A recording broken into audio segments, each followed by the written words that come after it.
করি সেই ঘটনাগুলো কিন্তু আমাদের মন গড়া ঘটনা নয়। আমার আপনার সাথেই ঘটে যাওয়া কোনো না কোনো ঘটনাই কিন্তু আমাদের কাছে এসে পৌঁছয় এবং সেই ঘটনা আমরা এখান থেকে সম্প্রচার করি। তো যখন যেরকম যেরকম ঘটনা আসতে থাকে আমরা তখন সেরকমভাবে সম্প্রচার করতে থাকি। আমাদের পাওয়া বলতে আর কিছুই না, সামান্য মাত্র অনুভূতি, ভয়ের অনুভূতি।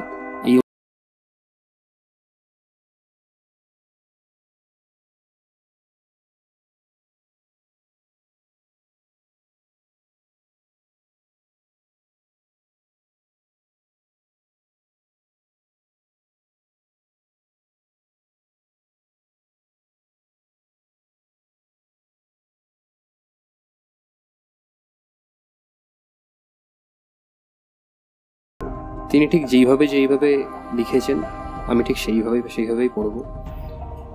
তো আশা করছি আপনাদের সবারই ভালো লাগবে। যাই হোক, আমি শুরু করলাম তাহলে। আশা করছি সবাই ভালো আছেন। আমি একজন জুনিয়র ডাক্তার। জন্মসূত্রে আমি কলকাতায়, বড় হলেও এখন আমি কর্মসূত্রে অন্য প্রদেশে থাকি। আমার প্রফেশনের জন্য আমি আমার নাম এবং কোথায় আছি সেটা বললাম না, কিন্তু এটুকুই বলবো যে অনেকেই সেই জায়গার নাম শুনেছেন। কথা না বাড়িয়ে আমি সোজা ঘটনায় যাই। আমি প্রায় 3 বছর হলো প্র্যাকটিস করছি এই ডাক্তারি লাইনে, কিন্তু শুরুর দিকে আমি অটোপসি ডিপার্টমেন্টে কাজ করতাম এক্সপিরিয়েন্স নেওয়ার জন্য। কারণ সবাই জানেন যে যারা ডাক্তার হয় তাদের কিছু লেভেলে ক্লিয়ারেন্সের জন্য অটোপসি ডিপার্টমেন্টে কাজ করতে হয়। তো ঘটনাটা প্রায় 2 বছর আগের। আমি অটোপসিতে পারদর্শী হওয়ার জন্য তখন আমার পোস্টিং মর্গে ছিল। প্রথম দিকে একটু ভয় লাগলেও আমাদের মেডিকেল সায়েন্সে শুরুতেই বলা হয় যে এটা আমাদের পেশা, এর বাইরে যেন আমরা কিচ্ছু না দেখি। আমাদের পড়াশোনার টাইমেই আমাদের সেই ব্যাপারগুলোকে কাটিয়ে দেওয়া হয়। কিন্তু যতই হোক একটা ভীতি রয়েই যায়। যদি কোনো ডাক্তার বন্ধু শুনে থাকে আমার এই কথাগুলো, তাহলে সে বুঝতে পারবে যে মর্গে কাজ করার অভিজ্ঞতা কেমন হয় প্রথম দিকে। যাই হোক, আমি তখন একজন সিনিয়র ডাক্তারের আন্ডারে মর্গে ট্রেনিং নিচ্ছি এবং তার সাথে আমার প্রজেক্টও কমপ্লিট করছি। প্রায় 2 বছর আগে এরকমই একদিনে আমার কাজের টাইম পড়লো রাত 10টা থেকে সকাল 6টা। তখন আমার 3-4 মাস হয়েছে মর্গে কাজ করছি। তো সেদিন আমার প্রথম নাইট ডিউটি শুরু হয়েছে। আমি বরাবরের আগে হসপিটালে পৌঁছতাম, কারণ আমি থাকি সেখানে একা। তো বাড়িতে থাকেই বা আমি কি করব। তো রাত 9:30টার মধ্যে আমি হসপিটালে গিয়ে লগবুক দেখে চলে গেলাম মর্গে। গিয়ে দেখি অলরেডি 2জন ডোম ধরনের মানুষ রয়েছে ওখানে, এবং আমাদের যে সিনিয়র ডাক্তার তখন আগের একটা অটোপসি করছে। আমি গিয়ে একটু হাত লাগালাম ওনার কাজে। আর আপনারা সবাই জানেন যে বর্তমানে অটোপসি যখন হয় তখন পুরোটাই ভিডিও রেকর্ডের মাধ্যমে হয়ে থাকে, যাতে পরে সেটা কাজে লাগে পরবর্তী সময়ের জন্য। আমি এবং সিনিয়র ডাক্তার 30-45 মিনিটের মধ্যেই অটোপসি করে বডি ছেড়ে দিলাম। তারপর কোনো কল নেই, তো উনি হসপিটাল থেকে ভিজিট করে আসছে এই বলে চলে গেলেন সিনিয়র ডাক্তার। তো যাওয়ার আগে বলে গেলেন যে প্রায় 2 ঘন্টা মতন লাগবে। ডেজিগনেশনে আমি ছোট বলে আমার সমস্ত রুম স্যানিটাইজ এবং টেবিল পরিষ্কার করে দিতে বলল, এবং বলে দিয়ে গেল বডি এলে যেন ওনাকে ফোন করে ডেকে নেওয়া হয়। আমি যথারীতি করে মর্গের ভিতরে বসে ফোন ঘাঁটছি। ধারণা ছিল যে তেমন কোনো আর চাপ নেই। রাত প্রায় 11:30টা হবে। দেখলাম একটা গাড়ি এসে ঢুকলো মর্গের সামনে এবং একটা বডি এনে মর্গের বাইরে রাখলো। সাথে লোকাল থানা থেকে 2জন এসেছিলেন। আমাকে বলা হলো যে ইমিডিয়েটলি বডিটার অটোপসি করতে হবে এবং তারপর বডি রিলিজ করে দিতে হবে। আমি বেসিক ডকুমেন্টসগুলো দেখে নিলাম যে কোথা থেকে রেফার্ড হয়ে এসছে, মৃত্যুর কারণ কি, ইত্যাদি ইত্যাদি। এবং যারা সাথে এসেছিল তারা বারংবার আমায় চাপ দিয়ে যাচ্ছিল যে তাড়াতাড়ি অটোপসি করতে হবে, কারণ বডি 3 দিন আগের, না হলে ডিকম্পোজ চালু হয়ে যাবে। আমি আমার সিনিয়র ডাক্তারকে ফোন করলাম, কিন্তু কেন জানি না কোনোভাবেই কল যাচ্ছিল না ওনার ফোনে। যেহেতু 3 দিনের লাশ, তাই আমাকে জলদি অটোপসি করতে হবে, না হলে আমার ওপর এনকোয়ারি বসতে পারে। এটুকু ভেবে নিয়ে সমস্ত ক্যামেরা সেট করে নিয়ে লাশ টেবিলে তুলে ফেললাম এবং মর্গের দরজা বন্ধ করে দিলাম। সাথে বাইরে যারা বডির সাথে এসেছিল সবাইকে বলে দেওয়া হলো যে তারা যেন বাইরেই ওয়েট করে, অটোপসি শেষ হলে রিপোর্ট দিয়ে দেওয়া হবে। দরজা বন্ধ করে টেবিলের সামনে এসে লাশ থেকে প্রথমে সাদা চাদরটা সরালাম। এই প্রথম বডিটার মুখটা দেখলাম। রিপোর্টে লেখা ছিল বয়স 25-এর একটি ছেলে জলে ডুবে মারা গেছে, কিন্তু প্রথম লাশের মুখটা দেখে মনে হলো যে খুব কষ্টেই মরেছে। একটু খারাপ লাগলো, কিন্তু আমাদের জীবিকা কষ্টকে মানে না। তো আমি অডিও এবং ভিডিও রেকর্ড করতে করতেই অটোপসি শুরু করলাম। যখন পেটের অংশে স্ক্যালপেল দিয়ে অপারেট করছিলাম তখন দেখলাম পেটের ভিতর থেকে বেশ কিছুটা পচা জল বেরিয়ে এসছে। যাই হোক, অ্যাজ পার প্রসিডিওর আমি সব কাজ করে চললাম। বলে রাখা দরকার যে এখানে সব ধরনের শ্রোতা আছে বলে আমি ঠিক কী কী করলাম সেগুলো উল্লেখ করছি না, না হলে অনেকের সমস্যা হতে পারে। প্রায় 1 ঘন্টা কেটে গেল। আমি সব কিছু নির্বিঘ্নেই করে চললাম। সব অর্গ্যানসগুলো বার করে তারপর লাশটিকে আবার সেলাই করছি। প্রথমেই বুক থেকে পেট অবধি সেলাই করলাম, তারপর মাথার পিছন দিয়ে সামনে অবধি সেলাই করে দিলাম। 4টে এসি ফুল দমে চলছিল, তাই ভিতরটা যেন ভীষণ ঠান্ডা হয়ে গেছিল, পরিবেশ একদম শান্ত। মাথা সেলাই করে যখন নিচের দিকে নামলাম তখন দেখি বুক থেকে পেট অবধি সেলাই খোলা। এই প্রথম এবার আমার মাথায় খটকা এলো যে আরে একটু আগেই তো সেলাই করেছিলাম এই পোর্শনটা, তাহলে এখন আবার খোলা আছে কেন? বেশি কিছু না ভেবেই আমি আবারও সেলাই করে দিলাম। মাথাকে এটাই বললাম যে হয়তো সেলাই করব ভেবেছিলাম, কিন্তু করা হয়ে ওঠেনি। যখন নিচের অংশে সেলাই করে টেবিলের ওপর সাইডে এসছি তখন দেখি মাথার চামড়াটা খোলা, এবং শুধু তাই নয়, গুটিয়ে রাখা আছে চামড়াটা, এবং লাশের চোখ খোলা। কেন জানি না মনে হচ্ছে লাশ আমার দিকেই তাকিয়ে আছে। এই প্রথম গাটা একটু ছমছম করলো। বুঝতে পারলাম যে এসি চলা সত্ত্বেও আমি ঘামছি। ওই অবস্থায় লাশকে রেখে বাইরে গেলাম দরজা খুলে, যে কেউ যদি থাকে তাহলে তাকে ভেতরে রেখেই কাজ করব, কারণ না হলে কাজ করা সম্ভব হবে না। কিন্তু বাইরে গিয়ে আরও একটা জিনিস চোখে পড়ল, যে বাইরে কেউ নেই। না আছে কোনো গাড়ি, না আছে কোনো পুলিশ, না আছে বাড়ির কোনো আত্মীয় পরিজন। এবার খুব ভয় লাগলো। মনে করতে লাগলাম যে কেন আমি একা শুরু করলাম অটোপসি। ফোন বার করে আমি আমার সিনিয়র ডাক্তারকে ফোন দিলাম। তাকে সম্পূর্ণ ঘটনাটা বললাম মর্গের বাইরে দাঁড়িয়েই। প্রথমেই তো তিনি আমায় অনেক কথা শোনালেন, তারপর তিনি বললেন যে কাজ করতে হবে না উনি না আসা অবধি, খালি আমি যেন মর্গের ভিতরে ঢুকে লাশটাকে পাহারা দিই, যাতে কোনোভাবে লাশের না ক্ষতি হয়। আমি বেশ ভয়ে ভয়ে প্রথম দরজা বন্ধ করে মর্গের ভিতরে ঢুকে গেলাম। আর তখনই ঘটলো এমন একটা ঘটনা যেটা দেখার জন্য আমি প্রস্তুত ছিলাম না। রুমে ঢুকেই দেখি যে লাশ টেবিলের ওপর নেই। তন্ন তন্ন করে এদিক ওদিক খুঁজলাম। মাথায় তখন ঢুকে গেল যে লাশ কোনোভাবে কেউ নিয়ে যায়নি তো, কারণ আপনারা সবাই জানেন যে মর্গ থেকে লাশ চুরি যাওয়াটা অস্বাভাবিক ব্যাপার নয়। সব জায়গা খুঁজলেও লাশ পাওয়া গেল না। যখন বাথরুম খুঁজে এসে বাইরের দিকে বেরোচ্ছি তখন দেখি সেই লাশ ওই রকমের সেলাই ছাড়া অবস্থায় দরজার সামনে দাঁড়িয়ে আছে এবং আমার দিকে তাকিয়ে একটা অদ্ভুতভাবে কিছু একটা বলতে চাইছে। আর আমি নিতে পারিনি। ওই মুহূর্তে ওখানেই আমি অজ্ঞান হয়ে গেছি। জ্ঞান ফিরল তখন যখন সিনিয়র ডাক্তারবাবু এসে এবং একজন ওয়ার্ড বয় এসে আমার চোখে মুখে জল দিচ্ছে। জ্ঞান ফিরতেই আমি ওনাকে সম্পূর্ণ ঘটনাটা বললাম। উনি পরিষ্কার বলল যে হসপিটাল গেট দিয়ে তো কোনো লাশের গাড়ি আসেনি, এবং শুধু তাই নয়, সিসিটিভি দেখে সিকিউরিটিও সিনিয়র ডাক্তারকে কনফার্ম করেছে যে কোনো কিছুই আসেনি রাতে। আমি তখন ডাক্তারকে বললাম যে স্যার আপনি ভিডিও চেক করুন, আমি অটোপসি করেছি তার ভিডিও। কিন্তু ভিডিও প্লে করতে দেখা গেল যে কিছুই রেকর্ড হয়নি। কিন্তু আমার বিশ্বাস ছিল যে কিছু একটা ঘটেছিল আমার সাথে, এবং যা ঘটেছিল সেটা কোনোভাবেই চায় না যে সবাই সেই ব্যাপারটা জানুক। কারণ ভিডিওটা রেকর্ড না হলেও ভিডিও মেশিনের স্ট্যান্ড কিন্তু টেবিলের পাশেই সেট করা ছিল। যদি কিছু না ঘটতো তাহলে ভিডিও মেশিন স্ট্যান্ড ওখানে থাকতো না। এরপর আমি 2 দিন ডিউটি যাইনি, শরীর খারাপ বলে আমি অফ নিয়েছিলাম। তারপর আর কোনো সমস্যার কোনোদিনও আসেনি, কারণ আমি যখনই মর্গে যেতাম তখনই সিনিয়র স্যার থাকাকালীনই যেতাম। তারপর আমি সুযোগ বুঝে আমার শিফট ট্রান্সফার করিয়ে হসপিটালে করে নিই। এই ছিল আমার সাথে ঘটে যাওয়া ভয়ের ঘটনা। ভালো লাগলে পড়ে শোনাবেন। লেখার অভ্যাস নেই, তাই ভুল কিছু হলে ক্ষমার চোখে দেখবেন। এরপর উনি ওনার নাম, কোন হসপিটালে আছেন এবং ফোন নাম্বার দিয়েছেন। এবং যখন মেলটি যখন এই ভদ্রলোক করেছিলেন তখন সেই মর্গের ছবিটাও পাঠিয়েছিলেন। তাহলে আপনারা ভাবুন যে একজন ডাক্তারের জীবনও কি না হতে পারে।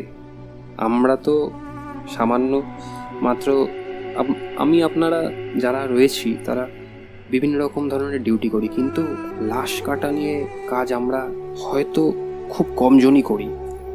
অনেকেই করেন, অনেকেই সেটা সহ্য করতে পারে না। কিন্তু যারা সহ্য করার মতো ক্ষমতা রাখে তাদের জীবনে যদি এরকম যদি ঘটে যায়, তাহলে ভাবুন তো যে আপনারা কিভাবে ব্যাপারটাকে মাথায় নেবেন। খুবই একটা চমৎকার ঘটনা লাগলো, বেশ ভয়ের ঘটনা এটা। আমি যখন এই ঘটনাটা আমার কাছে যখন ইমেলে এসছে, আমি ইমেলটা যখন দেখছিলাম, আমি রাতের বেলা ইমেলটা দেখছিলাম এই ঘটনার, তো তখন রীতিমতো আমার ভয় লাগছিল ওই টাইমে। কারণ যতই হোক ব্যাপারটা আমি ফিল করতে পারছিলাম। তিনি লিখেছেন ঠিকই, কিন্তু আপনারা যখন কোনো কিছু শোনেন বা কোনো কিছু যখন দেখেন, আপনাদের সেটা কিন্তু মনে হয় যে আপনারা কিন্তু সেই মুহূর্তে সেইখানেই রয়েছেন। এটা একটা বাস্তব কথা, কিন্তু তেমনি আমিও ফিল করছিলাম। কিন্তু আপনাদের সবাইকে একটাই কথা বলবো যে আপনারা যে কোনো ধর্মেরই হোক না কেন, আপনি হয়তো হিন্দু ধর্মের হতে পারেন, অথবা মুসলিম ধর্মের হতে পারেন, অথবা খ্রিস্টান ধর্মের হতে পারেন, তো আপনারা যেই ধর্মেরই হন না কেন, প্রত্যেকেরই একজন ঈশ্বর রয়েছে। এবং সেই ওপরওয়ালা যিনি রয়েছেন তিনি এক এবং অবিনশ্বর। তাই সবার জন্য, সমস্ত লিসেনার্সদের জন্য আমি একটাই কথা বলবো যে ওপরওয়ালার ওপর ভরসা রাখবেন। অবশ্যই আপনি যদি কোনোদিন যদি এরকম বিপদে যদি পড়েন, তাহলে সেক্ষেত্রে তিনি আপনাকে বাঁচাবেন এবং বাঁচানোর রাস্তাও দেখিয়ে দেবেন। যাই হোক, এই ছিল প্রথম ঘটনা। আশা করছি আপনাদের সবারই ভালো লেগেছে।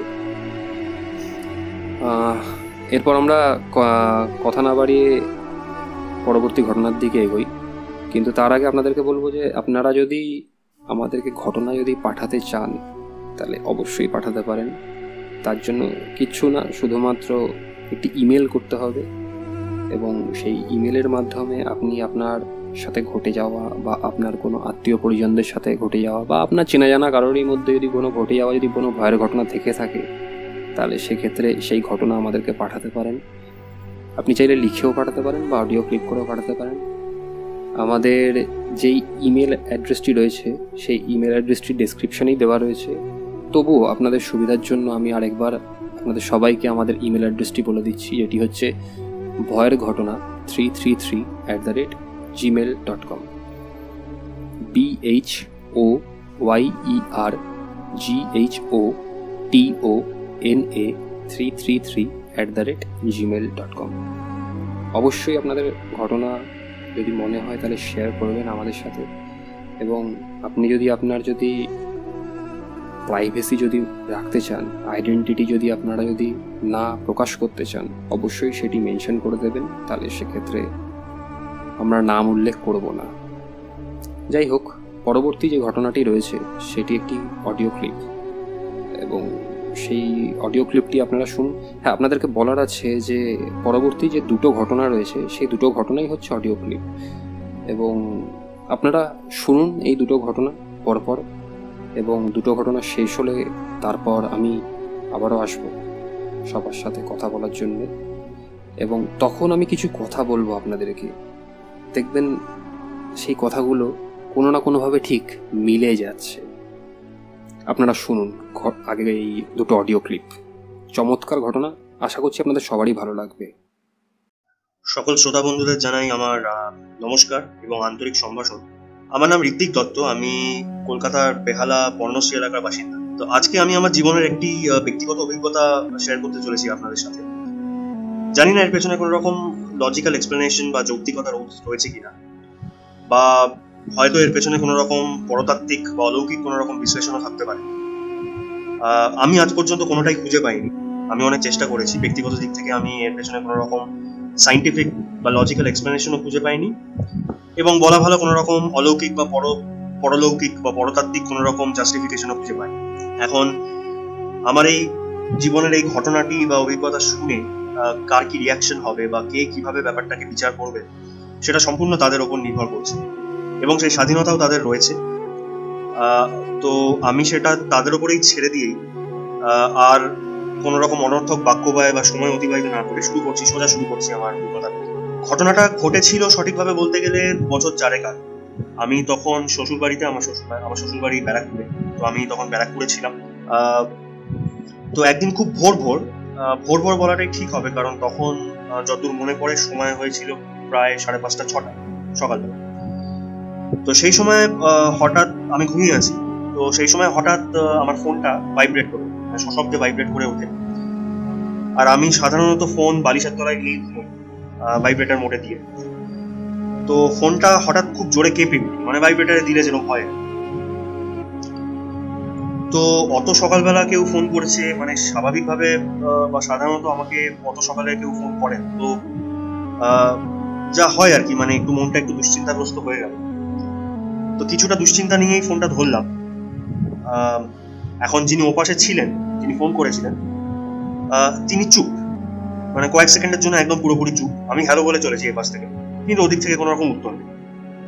যাই হোক, কিছুক্ষণ চুপ থাকার পরে, কিছু সেকেন্ড এরকম নিশ্চুপ থাকার পরে তিনি আমায় জানালেন যে আমার দাদু মারা গেছে। এখন আমার দাদু, এখানে বলে রাখা প্রাসঙ্গিক যে আমার দাদু আমার কাছে পিতৃতুল্য, মানে বাবার মতোই আর কি। ছোটবেলা থেকে বাবার মতো করেই কোলে পিঠে মানুষ করেছেন, খুবই ক্লোজ একটা বন্ডিং, এবং সব রকম পিতৃ দায়িত্ব পালন করেছেন। যাই হোক, সেখানে আর মানে সেটাই আর বিস্তারিত যাচ্ছি না, কারণ সেটা এই অভিজ্ঞতার মূল প্রসঙ্গ নয়। তো ফিরে আসি মূল প্রসঙ্গে। তো যাই হোক, কিছুক্ষণের জন্য একদম পুরোপুরি স্তম্ভিত হয়ে গেলাম খবরটা শোনার পরে। কি বলবো, কি রিয়াক্ট করব, কিচ্ছু মাথায় ঢুকছিল না, মাথা কাজই করছিল না একদম। তো কোনো রকমে নিজেকে সামলালাম, এবং আমার স্ত্রী কিছুটা আমাকে হেল্প করেছিলেন, মানে অনেকটাই হেল্প করেছিলেন সামলানোর জন্য। তো কোনো রকমে আর কি দাঁত মেজে রেডি হয়ে হাত মুখ ধুয়ে বেরিয়ে পড়লাম বাড়ির উদ্দেশ্যে, যেখানে আমার দাদু মারা গেছে, আমার নিজের বাড়িতে। তো রাস্তায় বেরিয়ে ট্যাক্সি ধরলাম। সকালবেলা কলকাতার রাস্তা একদম মানে খালি রাস্তা দিয়ে ট্যাক্সি হু করে ছুটে চললো।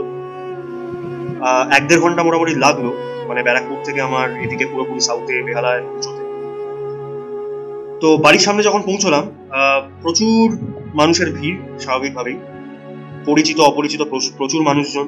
তো ভিড় এড়িয়ে বাড়ির ভেতর ঢুকলাম। শোবার ঘরে গেলাম, যেখানে দাদুর মৃতদেহ রাখা ছিল, দাদুর দেহটা যেখানে রাখা ছিল খাটের উপর। তো সেই অবস্থায় মানে আমি কারোর সাথে কোনো রকম কথা বলতে পারছিলাম না, কি বলবো সেটাই বুঝে উঠতে পারছিলাম না। আর মাথার মধ্যে কোনো কিছু চলছিল না, মাথা পুরো ব্ল্যাঙ্ক হয়ে গেছিল। পুরোনো অনেক কথা মনে পড়ছিল, পুরোনো অনেক স্মৃতি মাথায় ঘুরঘুর করছিল, পুরোনো কথা, পুরোনো দিনের কথা মনে পড়ছিল।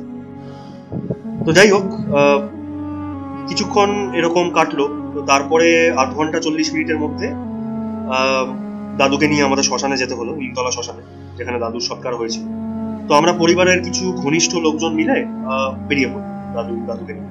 পৌঁছলাম নিমতলা শ্মশান। সেখানে সব যা যা আচার বা যা যা হওয়ার কথা ছিল সবকিছু হলো আর কি, মানে সবকিছু মরণোত্তর যা যা হওয়ার কথা মুখাগ্নি হলো, ঠাকুরমশাই ছিলেন, ঠাকুরমশাই নির্দেশে সব রকম আচার অনুষ্ঠান সঠিকভাবে সম্পন্ন হলো, এবং সব শেষে দাদুর দেহটা ঢুকে গেল ইলেকট্রিক চুল্লির ভেতর, এবং কিছুক্ষণের মধ্যে ছাই হয়ে বেরিয়ে এলো। তো সেই ছাই নিয়ে গেলাম হচ্ছে গঙ্গার ঘাটে, সেখানে ছাই ফেলা হলো, সবকিছু সম্পন্ন হলো ঠিক মতো ভাবে। তো সবকিছু মিটতে প্রায় বিকেল হয়ে গেছে, মানে সব কাজকর্ম মিটতে। আর শরীর প্রচন্ড অবসন্ন, মানসিকভাবে প্রচন্ড ক্লান্ত, সারাদিন কিছু খাওয়া হয়নি, এক কাপ চা ছাড়া। তো বিকেলের পরে সন্ধ্যের দিকে বাড়ি পৌঁছলাম। বাড়িতে যারা ছিলেন সেই সময় উপস্থিত, মানে জোর করেই কিছুটা মুখে খাবার ঠুসে দিল আর কি। তো অনেক অনিচ্ছা সত্ত্বেও আর কি গলাধকরণ করতে হলো। আর তখন খিদে তৃষ্ণা সত্যি কথা বলতে কিছুই আর নেই আর। মাথায় কিছুই মানে মাথায় কিছুই দিচ্ছে না, মানে কিছুই ঘুরছে না। তো কোনো রকমে খাওয়া দাওয়া সেরে শোবার ঘরে বিছানায় গা এড়িয়ে দিলাম।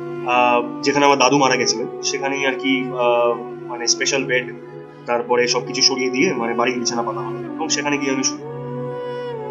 এখানে বলে রাখা ভালো যে আমার দাদু মারা যাওয়ার মানে শেষের দিকে আর কি, মারা যাওয়ার আগে 1 বছরের আগে ওই সময়টা স্পেশাল বেডে ছিলেন। হসপিটাল থেকে স্পেশাল বেড আনা হয়েছিল এবং 24 ঘন্টার একজন বরাদ্দ নার্সও দাদুর সাথে থাকতো, কারণ পুরোপুরি শারীরিকভাবে প্যারালাইজড হয়ে গেছিলেন, উঠতে পারতেন না এবং প্রাত্যহিক কাজকর্ম কোনো কিছু করতে পারতেন। যাই হোক, এরকম আমি গিয়ে শুলাম বিছানা গা এড়িয়ে দিয়ে।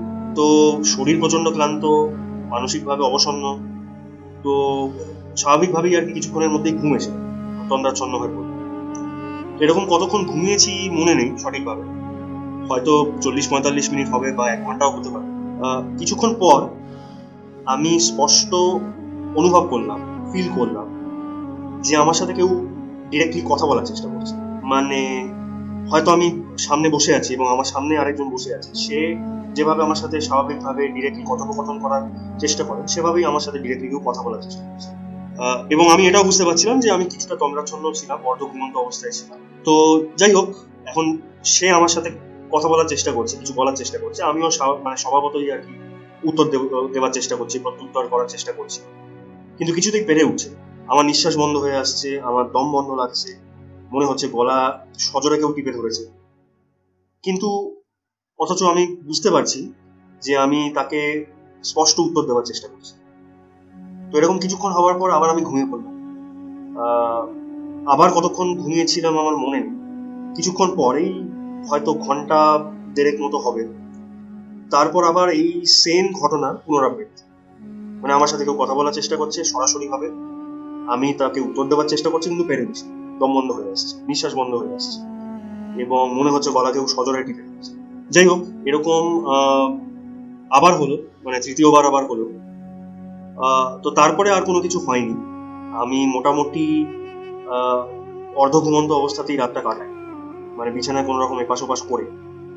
আর ঘুম এমনিও আসছিল না সত্যি কথা বলতে, মানে পুরোনো অনেক স্মৃতি, দাদুর পুরোনো কথা, দাদুর সাথে কাটানোর সময় অনেক কিছু মনে পড়ছে তোমার। তো যাই হোক, সকাল হলো, ঘুম থেকে ওঠার পর আমি কারোর সাথেই বিশেষ শেয়ার করিনি এই ঘটনাটা, মানে কারোর সাথেই শেয়ার করিনি আর কি।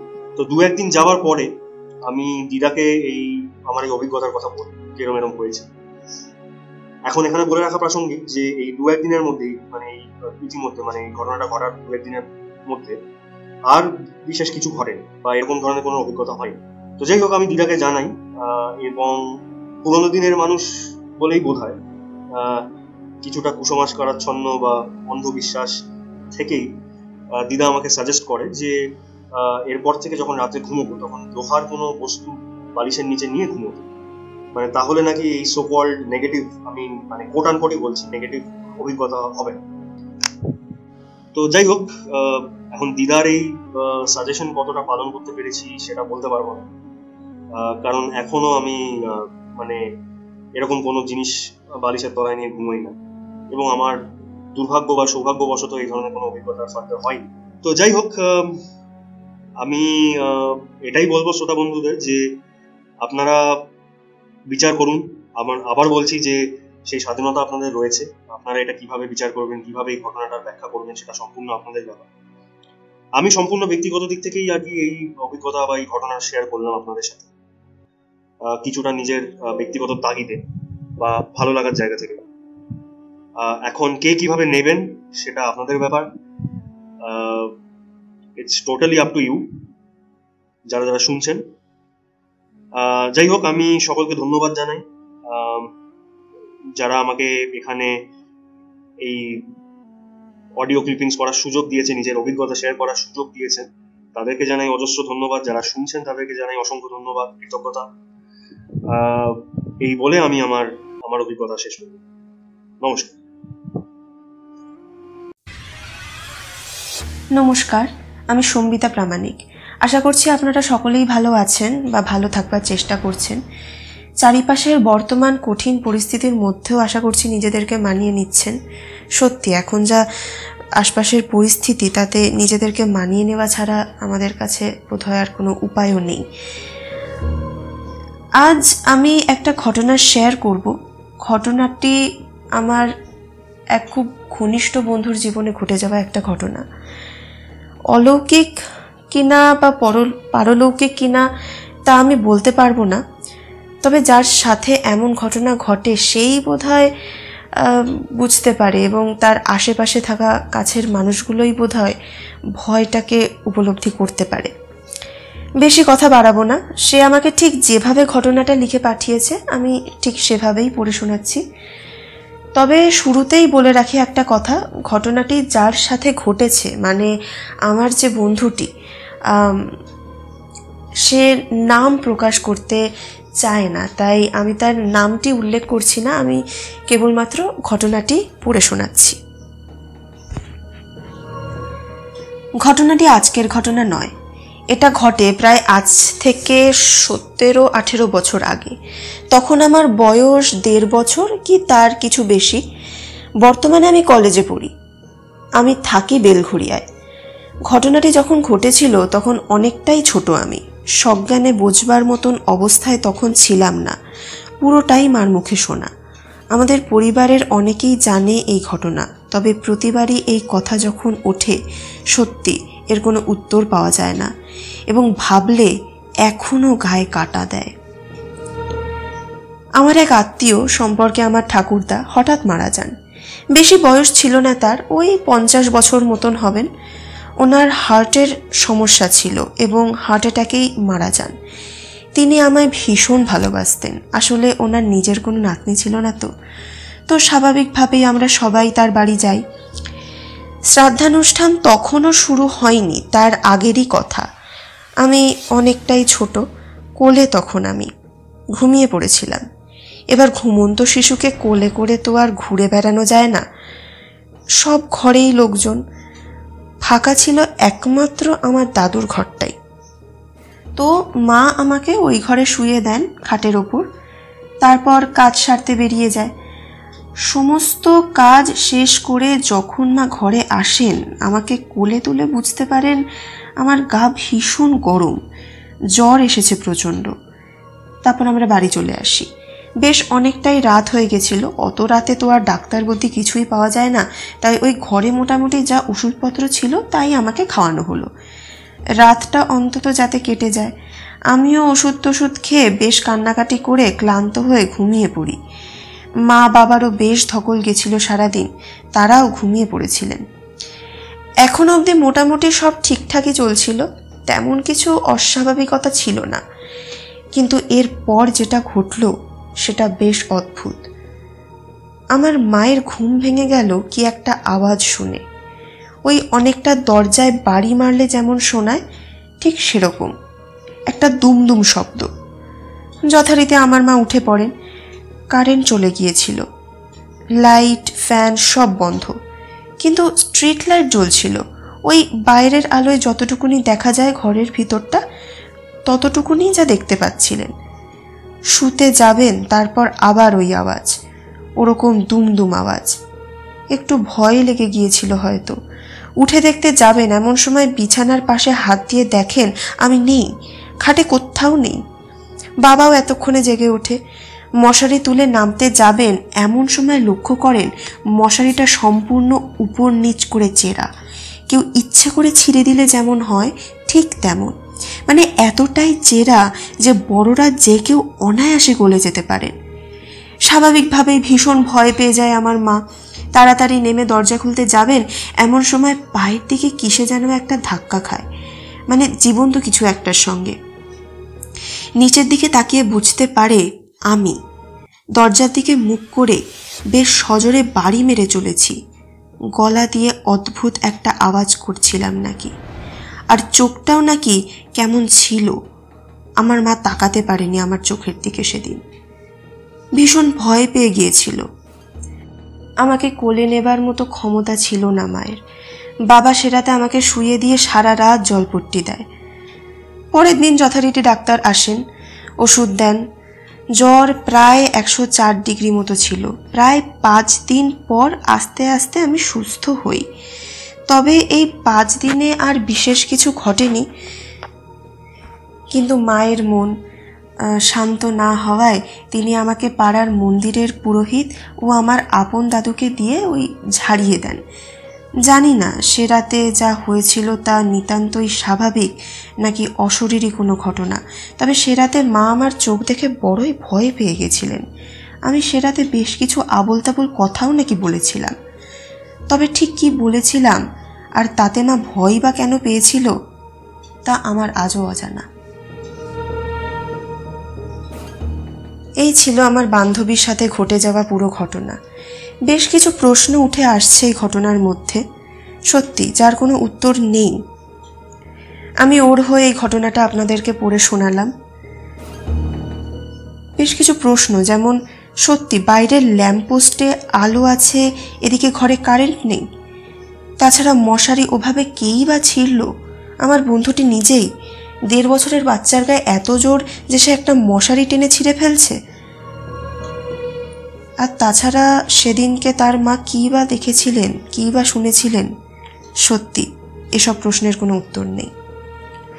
যাই হোক, আশা করছি আপনাদের সবার ভালো লেগেছে। যদি ভালো লেগে থাকে তাহলে অবশ্যই শেয়ার করবেন ঘটনা হিসেবে। আগামী দিনে যদি আমার কাছে আমার কোনো বন্ধুর ঘটনা আসে তো অবশ্যই শেয়ার করব, এবং আমার কাছেও কিছু ঘটনা আছে, সময় পেলে সেগুলোও পাঠাবো। ধন্যবাদ সকলকে। ভালো থাকবেন, সুস্থ থাকবেন।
আমরা প্রত্যেকেই কোনো না কোনোভাবে জীবনে বিপদের সম্মুখীন হয়ে থাকি এবং বিপদের মোকাবিলাও করে থাকি। অনেক ক্ষেত্রেই এমন কিছু ঘটনা ঘটে যায় যেটার কোনো প্রকার মোকাবিলা করার মতো প্রণালী মাথায় আসে না, এবং তার প্রাথমিক কারণই বেশিরভাগ সময় এমন হয় যে বিপত্তি সম্পর্কে কোনো রকম পূর্ব পরিকল্পিত ধারণা আমাদের থাকে না। সুতরাং সেই সমস্ত ক্ষেত্রে পূর্বনির্মিত কোনো প্ল্যানই আমাদের কার্যতভাবে খাটাতে পারি না। আমার বয়স এখন 21 প্রায় হবে। আমার সঙ্গে এমন বহু ঘটনা ঘটে গিয়েছে যার কোনো বিজ্ঞানভিত্তিক ব্যাখ্যা কেউ দিতে পারেনি। যাদেরই বর্ণনা করেছি অনেকে অযৌক্তিক, অনেকে অলৌকিক এই বলে আলোচনা সীমিত রেখেছেন। এই সময় ঘটনার মধ্যে একটি উল্লেখযোগ্য ঘটনার কথা আমি বলবো, যেটি আজও আমায় সমানভাবে বিচলিত করে তোলে। আমার বয়স তখন 15 কি 16 হবে। সে সময় যে বাড়িটিতে আমরা থাকতাম সেটি রেল লাইনের খুব কাছে ছিল, জনবহুল এলাকা। 3 তলা বাড়িটির চারপাশে অল্প বিস্তর দূরত্বে উঁচু ফ্ল্যাট দিয়ে ঘেরা। কাজেই সীমিত সময় ছাড়া বিশেষ সূর্যের আলো কিংবা স্ট্রিট ল্যাম্পের আলো কোনোটাই বিশেষ পাওয়া যেত না। আমরা 4 জন, মা, বাবা, দিদি এবং আমি, দোতলায় থাকতাম। যে ঘরে আমি এবং দিদি শুতাম সেটা একদম ভিতরে ছিল। তার সামনে মা ও বাবার ঘর, এবং সেই ঘর লাগোয়া দরজা হয়ে ডাইনিং স্পেসে যাওয়া যেত। আমাদের ঘর থেকে মা বাবার ঘর ও ডাইনিংয়ের কিছুটা অংশ দেখা যেত। মা বাবার ঘরে স্ট্রিট লাইটের কিছুটা আলো আসতো জানলার ওপরের দিকে, কাচের হওয়ার ফলে সেই আলো বেশ খানিকটা আসতো সে ঘরে। অন্যদিকে আমাদের ঘরের দুপাশের কাচ ঘেঁষে ফ্ল্যাটের দেওয়াল থাকায় আর মায়ের নির্দেশে নাইট ল্যাম্প না জ্বালাবার ফলে ঘরটা থাকতো প্রায় সম্পূর্ণ অন্ধকার। ঘটনাটা যখন ঘটে তখন প্রবল শীত পড়েছিল। খুব সম্ভবত ডিসেম্বর মাসের মাঝামাঝি সময় হবে। মোটা লেপ গায়ে দিয়েছিলাম। দিদি বিছানায় একেবারে ও প্রান্তে অকাতরে ঘুমিয়ে চলেছে। আমি কিছুটা মাঝ বরাবর শুয়েছিলাম। আমার ঘুম দেরি করে আসে বরাবর। বেশ ঘন্টা দেড়েক এপাশ ওপাশ করেও ঘুম আসছিল না সেদিন। কত রাত তখন কে জানে। বেশ অনেকক্ষণ এক পাশে শুয়ে থেকে মনে হলো ওপাশ ফিরে শুই। এবার পাশ ফিরতে যাব এমন সময় মনে হলো ঠিক পেছনেই কেউ শুয়ে রয়েছে, এক দৃষ্টিতে তাকিয়ে রয়েছে আমার দিকে। প্রথমটা ভাবলাম হয়তো ভুল ভাবছি, কিন্তু আস্তে আস্তে সে ধারণা আমার ঘনীভূত হতে লাগলো। বেশ টের পেলাম ঠিক পিছনে চুপ করে শুয়ে রয়েছে কেউ। সে জেগে আছে, আমায় দেখেই চলেছে, অপেক্ষা করছে। এবার অনুভব করলাম ঘাড়ের কাছ থেকে শিরদাঁড়া বরাবর অবশ হচ্ছে ক্রমাগত। প্রবল ঘাম হচ্ছে, লেপের সঙ্গে জড়িয়ে চলেছে হাত পা। প্যারালাইসিসের পেশেন্টের মতো শিথিল হয়ে গেছে সারা শরীর। চেতনা আলগা হয়ে আসছে ক্রমশ। কপালের মাঝখানে এক টুকরো বরফ চেপে ধরেছে কে যেন। কেন জানি না মনে হলো পেছনে শুয়ে থাকা বস্তুটি আরও কাছে সরে আসছে আমার। এবার ঠিক যেন কানের পাশ বেয়ে একটা গরম নিঃশ্বাস পড়ল। চেতনা লোপ পাচ্ছিল দ্রুত গতিতে। এক দৃষ্টিতে সামনে ডাইনিংয়ের দিকে তাকিয়ে পড়েছিলাম। কি হয়েছিল তারপর আর জানি না। ও কে ছিল, কি ছিল, সত্যিই কি ছিল, এই সমস্ত উত্তর আজও অজানা। আশ্চর্যের বিষয়ে রাত গভীর হলে প্রায় কুকুরের ডাক শোনা যেত অন্যান্য দিনে, কিন্তু সেই রাত্রে যেন মৃত্যুর নিস্তব্ধতা গ্রাস করেছিল সারাটা সময়। গুমোট ঘরটা যেন কিসের একটা সংকেত দিয়েছিল। আমার চোখ খুলেছিল একেবারে সকালবেলা। সে ঘটনার অনেক দিন পর্যন্ত কাউকে কিছু বলিনি সেই সম্বন্ধে। মনের ভুল বলে অনেকেই এখনও এর ব্যাখ্যা দিয়ে থাকেন। আমি ভৌতিক বিষয় নিয়ে পুঁথিগত চর্চা করি না ঠিকই, কিন্তু যুক্তি খুঁজে না পেলেও অযৌক্তিক বলার সাথে সহমত নয়। আজও শীতের সেই রাত মনে পড়লে একই রকম ভয় হয়। সত্যি হয়তো সে এসেছিল। যিনি লিখেছেন এরপর তিনি তার নাম লিখেছেন এবং তার সাথে তিনি কোথা থেকে লিখছেন এবং তিনি তার সম্পর্কে যা যা দরকার সেগুলো তিনি লিখে দিয়েছেন। ঘটনাটি খুবই ছোট, কিন্তু এবং ঘটনাটির মধ্যে এটা আমার ব্যক্তিগতভাবে মানে ভূত দেখার থেকে ভয় পাওয়াটা বেশি লেগেছে। তো সেক্ষেত্রে আপনারা ভাবুন যে মানে হয়তো কেউ ছিল ওখানে, ঠিক আছে, আবার হতে পারে যে কেউই ছিল না, মনের ভুল। আবার হতে পারে যে দিন ক্ষণ তিথি নক্ষত্র অনুযায়ী এমন একটা সময় ওখানে তৈরি হয়েছিল যেখানে আমাদের যে মাধ্যম আর আমাদের পরের যে জায়গাটা রয়েছে সেই মাধ্যম, এই দুটো মাধ্যম হয়তো এক হয়ে গেছিল, যার জন্য কেউ না কেউ ওখানে একটা পৌঁছে গেছিল যার ওখানে পৌঁছানোর দরকার ছিল না। এবং যিনি লিখেছেন তিনি খুবই অল্পর মধ্যে লিখেছেন, কিন্তু মানে একটা কথা আমি বলবো যে যার মধ্যে দিয়ে এই ঘটনাগুলো ঘটে একমাত্র সেই বোঝে যে তার মধ্যে দিয়ে কীরকম একটা পরিস্থিতি যাচ্ছে। এটা আপনি হয়তো বুঝবো না, কিন্তু পরবর্তীকালে যদি এই ঘটনা যদি আমার সাথে ঘটে তবেই একমাত্র আমি বুঝবো যে কীরকম পরিস্থিতি যায়। আর সব থেকে বড় কথা, একটা কথা তো আমি বরাবরের বলি, আজও বলবো, যে ভয় পাওয়া এবং ভয় পাওয়ার জন্য যে কারণটা হওয়া দরকার সেই জিনিসটা এমনই যে না দেখবে, যে না উপলব্ধ করবে, সে কোনোদিনও এই ব্যাপারটাকে বিশ্বাস করবে না। ঠিক যেমনি আমরা অনেক ক্ষেত্রেই বলি যে ভগবান আছে কি নেই, ভগবানকে তো আমরা চোখে দেখি না কিন্তু মানি কেন, ব্যাপারটা হচ্ছে সেরকমই, যে বিশ্বাস করা না করা আপনার ওপর। এবং আপনাদেরকে বলবো যে এরকম যদি কোনো ঘটনা যদি আপনাদের সাথে ঘটে থাকে তাহলে অবশ্যই জানাবেন, আর কমেন্ট করে জানাবেন যে এই যে শেষ ঘটনাটি আমি এটি পড়ে শোনালাম, এই ঘটনাটির মধ্যে যার সাথে এই ঘটনাটা ঘটেছে তিনি ঠিক কি উপলব্ধ করেছিলেন ওদেরকে। আপনাদের কি মনে হয়, কেউ কি ছিল ওখানে, নাকি এটা নিছকই একটা মনের একটা ভয় ছিল? আপনাদের কাছ থেকে জানতে চাইলাম। আপনাদের যদি মনে হয়ে থাকে, যেটাই মনে হয়ে থাকে না কেন আপনাদের কাছে, অবশ্যই কমেন্ট করে জানাবেন। আমরা কিন্তু আপনাদের উত্তরের কিন্তু অপেক্ষায় থাকব। আর আরেকটা জিনিস, যে আপনারা বরাবরের প্রথম থেকেই আছেন, এবং যত দিন এগোচ্ছে তত আমাদের এই ইউটিউব চ্যানেলটি, ভুল বললাম, ইউটিউব চ্যানেল ঠিক হবে না, ইউটিউব পরিবারটি, কারণ আমরা কিছুই নয়, আপনাদেরকে নিয়েই আমাদের পরিবার। আপনারা ঘটনা পাঠাচ্ছেন তাই আমরা ঘটনা কিন্তু পড়তে পারছি। আপনাদের কাছ থেকে ঘটনা যদি না আসতো তাহলে 1-2 এপিসোডের মধ্যে শেষ হয়ে যেত, তার বেশি তো হতো না। আপনারা ঘটনাটা পাঠিয়ে চলেছেন, কম বেশি হলেও ঘটনা তো পাঠানো হচ্ছে আপনাদের তরফ থেকে, যার জন্য আমরা আমাদের এই সম্প্রচারটিকে চালিয়ে রাখতে পারছি। তো যত দিন এগিয়েছে তত আপনাদের অডিয়েন্সদের সংখ্যাও বেড়েছে এবং ঘটনাও বেড়েছে, এবং আমরাও এগিয়ে চলেছি। তাই আরেকবার জানাবো যে অসংখ্য ধন্যবাদ আপনাদের সবাইকে।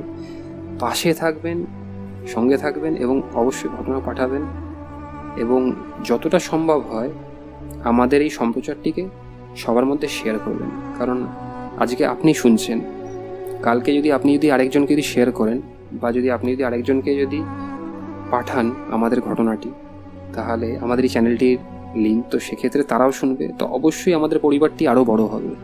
তাই অবশ্যই শেয়ার করবেন, এবং আজকের ঘটনা যদি পছন্দ হয় আপনাদের সবার, তাহলে সেক্ষেত্রে আমাদের কমেন্ট করবেন, লাইক করবেন, অবশ্যই লাইক করবেন।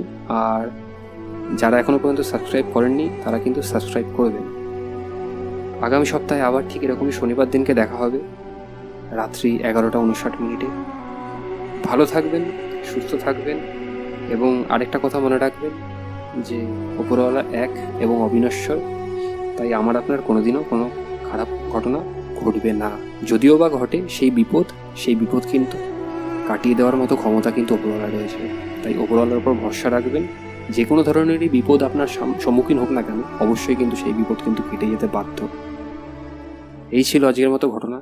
ভালো থাকবেন, সুস্থ থাকবেন, এবং আগামী দিনে ঠিক এই শনিবারই আগামী সপ্তাহের রাত্রি ঠিক 11:59 আবারও দেখা হবে এই ভয়ের ঘটনা শোতে। ধন্যবাদ।